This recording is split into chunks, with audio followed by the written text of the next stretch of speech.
আজি মই আকৌ আপোনালোকৰ ওচৰত লৈ আহিছোঁ এটা ভয়ানক পথ দুৰ্ঘটনা। আকৌ কৰিলে ভয়ংকৰ আল্ট্ৰাবাছে এক পথ দুৰ্ঘটনা।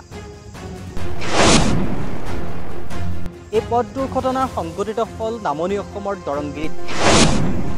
দৰংগিৰি 17 নম্বৰ ৰাষ্ট্ৰীয় ঘাইপথৰ কাষতে এই ঘটনা সংঘটিত হ'ল। ধুবুৰীৰ পৰা আহি আছিল এই বাছখন। এই বাছখনত বহুতো পেছেঞ্জাৰ আছিলে। বহুত পেছেঞ্জাৰ ইতিমধ্যে আহত হ'বলগীয়া হৈছে। নিমিষতেই তাত এক খোৱা দোৱা পৰিৱেশৰ সৃষ্টি হয়। লগে লগে এম্বুলেন্স আহি সেইবোৰ পেছেঞ্জাৰক হস্পিটেলত লোৱাৰ ব্যৱস্থা কৰে।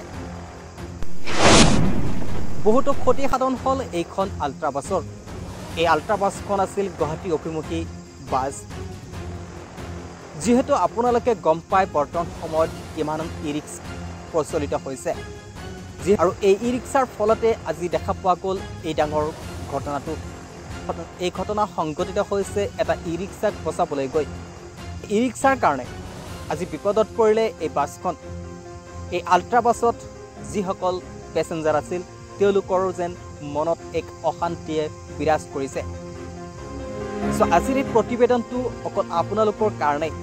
আপোনালোকে অলপ সাৱধান হওক। এনেকুৱা ৰাষ্ট্ৰীয় ঘাইপথেই হওক বা আন যিকোনো ৰাস্তা বা পদূলিত আপোনালোকে লৰচৰ কৰে, তেতিয়া যাতে এনেকুৱা ই ৰিক্সাৰ পৰা আপোনালোকে সাৱধান অৱলম্বন কৰে, নতুবা আপুনিও হয়তো এনেকুৱা ই ৰিক্সাৰ ফলত বিপদত পৰিব পাৰে।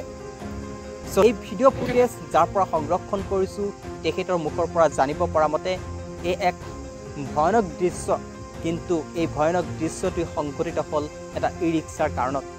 এই ই ৰিক্সাখন বচাবলৈ গৈ আজি বিপদত পৰিলে এই আল্ট্ৰা বাছখনে। আপোনালোকে সাৱধান হওক এনেকুৱা ই ৰিক্সাৰ পৰা, কাৰণ ই ৰিক্সাই হয়তো আপোনাৰ কাৰণেও বিপদ মাতি আনিব পাৰে।